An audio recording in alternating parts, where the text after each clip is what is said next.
Hotspot Car Race 5 was held on the 25th of January 2016, where a total of 2,287 pigeons were liberated near Blumhof at 6 o'clock in the morning.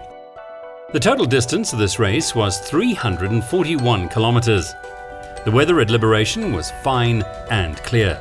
The temperature was 18 degrees Celsius and there was light tailwind.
The car winner of Hotspot Car Race 5 was Rick Wilfin and Kenny Rhodes from the Wilfin Rhodes Syndicate from the United States, with their aptly named pigeon, Car Winner 2, who came home in a time of 3 hours, 14 minutes and 36 seconds.